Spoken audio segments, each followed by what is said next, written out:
Bismillahirrahmanirrahim. Assalamualaikum warahmatullahi wabarakatuh.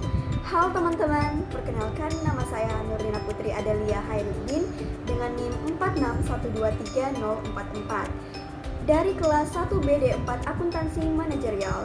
Nah, di video kali ini saya akan mempresentasikan nilai-nilai dan juga prinsip-prinsip anti korupsi dari kisah teladan tokoh bangsa Indonesia, yaitu Bapak Widodo Budidarmo.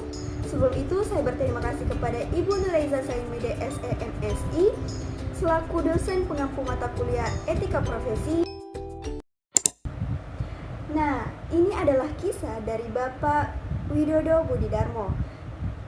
Teman-teman bisa baca pada slide ini, di mana kisah ini sangat patut untuk kita teladani dalam kehidupan sehari-hari.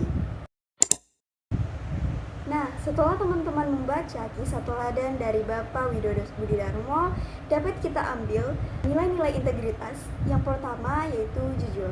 Bapak Widodo memiliki sifat yang sangat jujur, terlihat saat peristiwa ketika anaknya yaitu Agus Aditono bermain pistol dan meletup serta peluru itu menyambar sopir mereka, sehingga sopir pun tewas akibat kejadian tersebut. Nah, kejadian ini bisa saja ditutupi oleh Widodo, namun Widodo justru membuka peristiwa penembakan itu pada publik. Hal inilah yang harus kita teladani dari sifat tokoh Bapak Widodo. Yang kedua yaitu berani. Bapak Widodo sangat berani untuk mengambil risiko untuk memberitahukan kepada publik atas insiden yang dilakukan oleh anaknya sendiri. Terlihat saat Bapak Widodo menyerahkan putranya kepada kepolisian atau polsek Kebayoran Baru untuk diproses secara hukum. Bapak Widodo juga berani memberi peringatan keras kepada keluarganya jika ada yang melanggar peraturan hukum. Dia tidak segan-segan memberi hukuman kepada keluarganya sendiri. Yang ketiga yaitu Bapak Widodo memiliki sifat yang sangat mandiri dan pintar. Terlihat dia bisa menjadi pangkat tertinggi dalam kepolisian dalam waktu yang tidak lama. Dia menjadi polisi tanpa bantuan orang lain. Itu semua hasil kerja keras Bapak Widodo sehingga bisa menjadi bagian dalam lembaga kepolisian. Nilai yang keempat yaitu sederhana. Terlihat saat dia tidak memanjakan anak dan keluarganya dengan tidak menggunakan nama dan jabatan Bapak Widodo untuk keperluan pribadi, seperti fasilitas yang didapatkan sebagai panglima tertinggi kepolisian. Anaknya hanya sesekali diantar sopir. Mereka lebih sering menggunakan angkutan umum demi mematuhi maklumat sang ayah.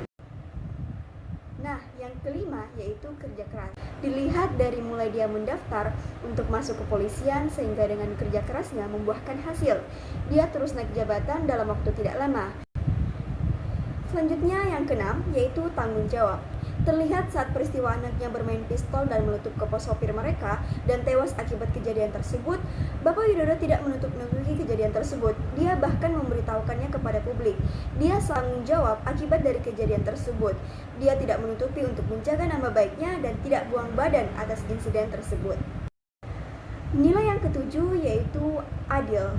Terlihat saat Bapak Widodo tetap menyerahkan anaknya kepada pihak kepolisian atas kejadian tewasnya sopir akibat dari perbuatan anaknya. Bisa dilihat, dia sangat adil karena biar anak polisi pun, jika kamu melakukan kesalahan, semua sama di mata hukum. Nilai yang kedelapan yaitu disiplin. Dia sangat taat pada aturan. Terlihat saat anaknya membuat kesalahan, dia tetap memberikan hukuman kepada anak kandungnya sendiri. Nilai yang kesembilan yaitu peduli. Terlihat saat dia memberikan maklumat kepada keluarganya untuk tidak menggunakan nama dan jabatannya untuk keperluan pribadi keluarganya, sehingga dia peduli terhadap keluarganya untuk jangan terlena dengan apa yang saat ini Bapak Widodo dapatkan, karena apabila keluarganya terlena maka akan menanggung akibat dari hukumannya. Baik, selanjutnya adalah prinsip-prinsip anti korupsi. Yang pertama yaitu prinsip akuntabilitas. Bapak Widodo mengindahkan aturan yang ada. Dia mematuhi aturan dalam kepolisian seperti saat anaknya melanggar hukum, dia jujur dan menyerahkan kepada pihak kepolisian untuk ditindaklanjuti. Prinsip yang kedua yaitu transparansi. Terlihat saat dia tidak menutup-nutupi kejadian anaknya yang melanggar hukum. Dia secara terbuka memberitahukan kepada publik atas insiden tewasnya sopir mereka akibat ulah anaknya. Prinsip yang ketiga yaitu kewajaran. Dia juga menegakkan prinsip kewajaran. Dia tidak memanipulasi kejadian yang terjadi atas perbuatan anaknya. Dia ditahan oleh polisi karena wajar untuk dihukum disebabkan dia melanggar hukum yang terjadi. Prinsip yang keempat yaitu kebijakan. Prinsip kebijakan dalam kisah Widodo yaitu dia membuat kebijakan apabila seseorang melanggar hukum, bahkan anak kandungnya sendiri, maka harus juga diberi sanksi atau hukum yang sepantasnya. Nah, yang terakhir yaitu kontrol kebijakan.